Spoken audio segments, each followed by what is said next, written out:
Greetings everyone. As I promised, today we will learn something about the compare ratio. Compare ratio is basically the comparison ratio, and it is a compensation metric that compares the salary an employee is paid to the midpoint of the salary range for their position or similar position at other companies in the market. So compare ratio, basically comparison ratios reveal how far an employee's pay is from the market midpoint or the organizational midpoint of the same designation. If an employee has a compare ratio of 100%, they would be considered right at market or right at organization. Compare ratios help employers determine if they are appropriately compensating their employees. If employees' compensation is too little, an organization risks losing high quality employees and attracting a low quality talent. But if they pay too high, they are potentially mismanaging resources and hurting their bottom line. Therefore, finding an acceptable compare ratio depends on a combination of the position, budget, and other employees' benefits offered. A compare ratio below 100% can be counterbalanced with benefits such as top-notch health insurance or other financial or compensational options. To do a compare ratio calculations, divide an employee's salary by the pay range midpoint. So what is the pay range midpoint? What is the minimum and what is the maximum? Practically, we will learn on Excel so that it will make you more confident, and it will be for your convenience to understand how to develop salary and how to compare ratio between the salaries. So let's do practically. Salary बनाने के लिए जैसे सबसे पहले ये हमारे पास कुछ clerk हैं, ये 5 या 6 क्लर्क हैं, तो ये इनके डिपार्टमेंट हैं, ये इनके ग्रेड हैं, मुख्तलिफ ग्रेड्स हैं. ये मिड पॉइंट परसेंटेज है. मिड पॉइंट कैसे निकलते हैं कि मिड पॉइंट को अगर आपके यहाँ सैलरी सपोज 35,000 एक हाईएस्ट सैलरी है और उसकी मिनिमम सैलरी 31,000 के आसपास है ना. इसका फार्मूला ये है कि parenthesis then 35,000 plus 31,000 and then parenthesis close and divided by 2. तो ये हमारे पास 33,000 इनका मिड पॉइंट आ गया. ये जो हमारी हाईएस्ट सैलरी थी और ये हमारी लोएस्ट सैलरी थी, तो इसका मिड पॉइंट 33,000 आ गया. तो इस तरीके से मिड पॉइंट्स, हाईएस्ट सैलरी और लोअर सैलरी का मिड पॉइंट हमारे पास ऑर्गेनाइजेशन में मौजूद होता है, जो कि हमने यहाँ पे लिखा हुआ है. ये आप देख सकते हैं, ये इन सब के मिड पॉइंट्स हैं कि इनकी ये इस मिड पॉइंट्स का जो मिड पॉइंट होता है उसमें मैनेजमेंट का एक डिसीजन है, एचआर का या मैनेजमेंट का एक डिसीजन होता है कि इनका कितना परसेंट जो है वो बेसिक होना चाहिए. तो मुख्तलिफ इसमें स्कूल ऑफ थॉट्स हैं. तो अगर हम 25% बेसिक लेते हैं और किसी का 20% बेसिक है, ये डिपेंड करता है कि इनका मिड पॉइंट कितना है. मिड पॉइंट इसका 39,468 रुपीज़ है. तो इसको थोड़ा सा हम बड़ा कर लेते हैं ताकि आसानी से आपको नज़र आ सके. तो आपने ये देखा कि इनका जो मिड पॉइंट है 20% कम है, 20% है, जो कि ऊपर 25% इनका कम है। तो इसकी कम होने की वजह इनकी ये है कि इनकी जो मिड पॉइंट है वो हाईएस्ट है 39,956। तो इस तरीके से इनका ये मिड पॉइंट था। तो मिड पॉइंट के लिहाज से आपने एक मिड पॉइंट परसेंटेज ली कि इनका 25% होना चाहिए या इनका 20% होना चाहिए। ये डिपेंड करता है कि आपकी ऑर्गेनाइजेशन में मिड पॉइंट जो मिनिमम है और जो मैक्सिमम है उसके पॉइंट्स क्या हैं। अब इसे हमने इसका फार्मूला हमने ये किया, इस बेसिक को अटेन करने का इसका फार्मूला ये है कि मिड पॉइंट जो कि यहाँ पे हमारा ये मिड पॉइंट है, मिड पॉइंट जो कि U2 है, तो हम यहाँ लिख लेते हैं is equal to U2 times या multiply by parenthesis 1 minus 25% parenthesis close, and this is our result, which is 28,106, which is 107 basically if we round it up. तो ये इसका फार्मूला है कि हमने मिड पॉइंट लिया और उसके बाद उसको टाइम्स ज़रब दिया by 1 and then minus E2 and E2 is your percentage कि कितनी परसेंटेज आप उसे दे रहे हैं। अगर इसी आदमी को अगर आप मतलब जस्ट सपोज कि आप इसको 20% देते हैं अगर, तो अगर आप इसे 20% देंगे तो फिर इसका सैलरी चेंज हो जाएगी। तो इस तरीके से हम यहाँ पे बेसिक बनाते हैं। अच्छा ऑलराइट, तो बेसिक हमने इस तरह से बनाई, I hope you got it कि हमने बेसिक इस तरह बनाई। फिर उसके बाद हम दूसरी चीज़ लेते हैं हाउस रेंट। हाउस रेंट की परसेंटेज है कि जितनी परसेंटेज जो है कि बेसिक का कितना परसेंट आप देना चाहते हैं, या फिक्स्ड है आपके पास तो भी कोई इशू नहीं। इसी तरह यूटिलिटीज़ है, ये भी फिक्स है, कोला है, मुख्तलिफ कॉस्ट ऑफ लिविंग अलाउंस है फिक्स हैं, वॉशिंग अलाउंस है, कन्वेंस हैं, शिफ्ट अलाउंस है, और उसके बाद जो इंटरटेनमेंट अलाउंस होता है, ये सारे आप उसमें फिर ऐड करते जाते हैं। और फिर उसके बाद ओवर टाइम अगर कोई है तो वो ऐड हो गया, और उसके बाद आपने इसको सम कर लिया, सबको जमा कर लिया। तो ये हमारी बन गई ग्रॉस सैलरी। अच्छा, इस ग्रॉस सैलरी को में से आप टैक्स माइनस करेंगे।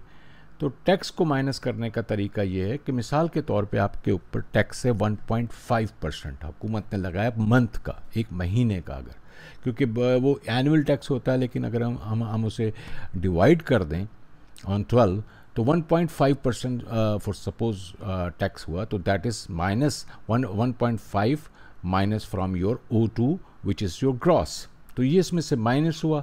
उसके बाद आपका जो 8% आपका बनता है जो प्रोविडेंट फंड है, तो 8% times bye F2 is your basic पे।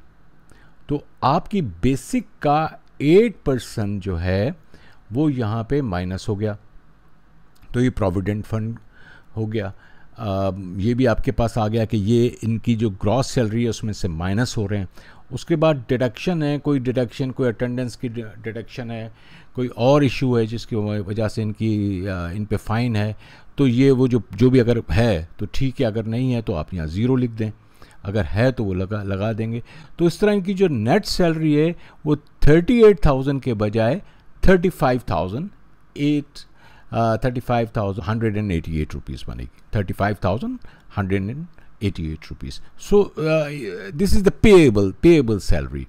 तो इस तरीके से मिड पॉइंट और हमने जो सैलरी है वो हमने इस तरह से हमने एक्सेल में बनाना इसको सीखा, और हमें ये मालूम हुआ कि किस तरीके से ये सैलरीज वगैरह बनती हैं। अब इसमें एक और चीज़ अहम है कि सैलरी डिफरेंशियल जो है वो कैसे किया जाता है। तो सैलरी डिफरेंशियल को समझने के लिए, सैलरी डिफरेंशियल्स को हम डिफ़ाइन करने के लिए ये हमारे पास तरीका मौजूद है कि अब कंपा रेशो जब हमने वहाँ देखा तो हम इसकी एक और मिसाल यहाँ पे हम देखते हैं. This is another example of the compare ratio.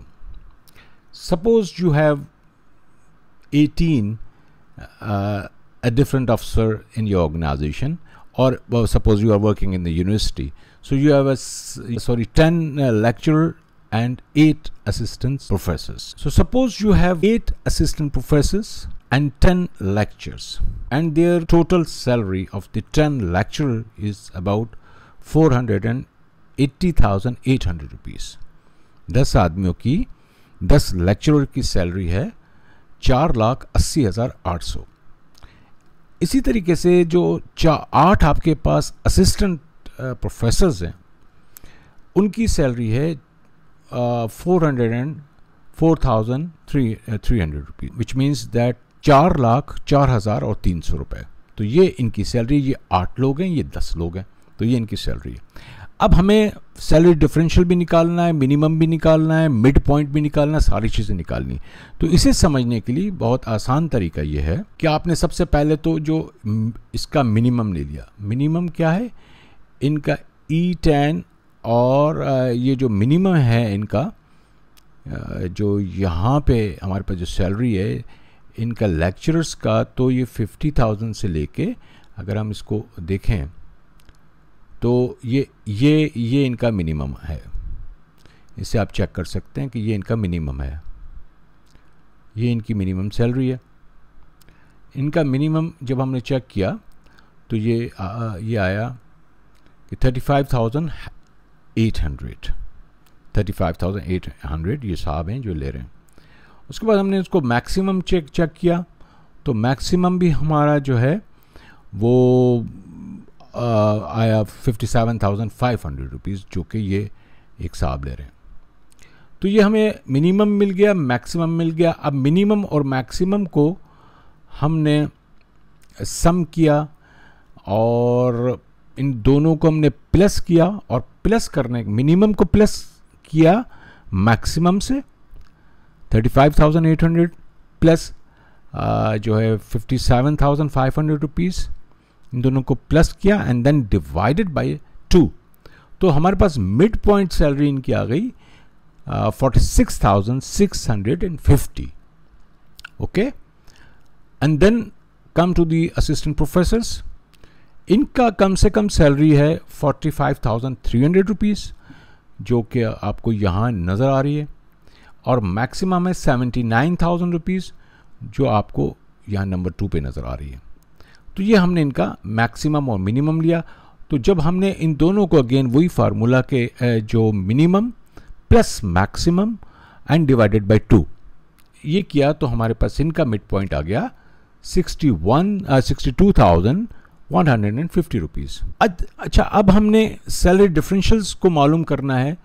तो हमने जो इनका मिनिमम मिड पॉइंट है 46,650 रुपीज़, जो कि हमें यहाँ नज़र आ रहा है मिनिमम मिड पॉइंट, और मैक्सिमम मिड पॉइंट के इन दोनों जो एक ही 17 ग्रेड 18 ग्रेड में हैं और एक ही ग्रेड के लोग हैं, तो इनका मिड पॉइंट जस्ट सपोज या 2 रैंक हैं, एक 17 में और एक 18 में, तो इनका मिड पॉइंट, इनका सैलरी का डिफरेंशियल्स कितना आया. तो वो हमने जो मिनिमम मिड पॉइंट है वो हमने ऐड कर दिया, उसके बाद जो मैक्सिमम मिड पॉइंट है वो ऐड कर दिया, और इससे हमने जो मिनिमम मिड पॉइंट है उसके साथ डिवाइड कर दिया. ये आप देख रहे हैं, ये हमारे पास ये जो फॉर्मूला है, maximum mid point, minimum mid point and then divided by the again minimum mid point. तो उससे हमारे पास इनका जो डिफरेंस आया कि इन दोनों की सैलरीज में कितना डिफरेंस है, इन दोनों की सैलरी में कितना डिफरेंस है. So that is 33.2%. ये इनका डिफरेंस है. अब आइए हम यहाँ हमने कंपेयर रेशो लिया है. अब कंपेयर रेशो किस तरह निकालते हैं वो मैं आपको पहले बता चुका हूँ, लेकिन अगेन हम ये समझ लेते हैं कि इसे किस तरह से किया जाता है. हमारे पास जो असिस्टेंट प्रोफेसर्स की अभी हम बात करते हैं, इनका जो मैक्सिमम मिड पॉइंट है वो और जो इनकी सैलरी है उसे हम डिवाइड करते हैं। तो डिवाइड करते हैं तो हमारे पास मिड पॉइंट आ जाता है। जो इनका mid point divided by the salary, mid point divided by the salary, जैसा कि आप ये देख रहे हैं यहाँ पे कि mid point divided by the salary, तो ये आपका कंपैरेटिव रेशो आ गया, mid point divided by the salary. तो आप यहाँ पे देखेंगे ये सारे इसी तरह से हमने इनके जो कंपैरेटिव रेशोज़ हैं वो निकाले हैं। तो जब हम यहाँ निकालेंगे, जब हम यहाँ देख रहे हैं तो हमें नज़र आ रहा है कि 124% है, 127% है, 73% है, 74, 93, 109 और इसी तरीके से हमारे पास 120% भी। तो इसमें जो लोग 100%, 110% अप टू 125% भी आप समझ लीजिए कि जो वो लोग हैं, तो उसे हम कह सकते हैं कि वो मार्केट रेट के या ऑर्गेनाइजेशन रेट के अंदर एक्सेप्टेबल हैं, उनकी सैलरी बैलेंस्ड सैलरी है। जो 100 से नीचे हैं, 90 पर हैं, 80 पर हैं, 70s पर हैं, तो उन्हें हम कहेंगे कि उनका जो बैलेंस है, उनकी जो सैलरी है वो मार्केट से कम है या ऑर्गेनाइजेशन से कम है। जहाँ का भी डेटा आपके पास है, अगर सपोज ये आपके ऑर्गेनाइजेशन के डेटा है, अगर ये आपकी ऑर्गेनाइजेशन का डेटा है तो भी हम इस तरह से काम कर रहे हैं, और अगर आपकी मार्केट का डेटा है तो भी हम इस तरह से काम कर रहे हैं। तो इससे हमें ये अंदाज़ा होता है कि कंपैरेटिव रेशोज़ क्या हैं, हमें अंदाज़ा हुआ कि सैलरी के जो डिफरेंशियल्स हैं वो क्या हैं, हमें आज ये भी मालूम हुआ कि हम सैलरी कैसे बनाते हैं, बेसिक कैसे बनाते हैं, उसके बाद जो हाउस रेंट है वो हम कैसे बनाते हैं। तो इसका जो है इस तरीके से जो सैलरी एडमिनिस्ट्रेशन जो होती है वो इस तरीके से होती है। तो ये आज का हमारा लेक्चर था जिसमें हमें सैलरी और कंपेयर रेशो और सैलरी किस तरह बनाते हैं और डिफरेंशियल सैलरी उसको हमने डिस्कस किया। Hope you understand. So thank you very much for your time being with me.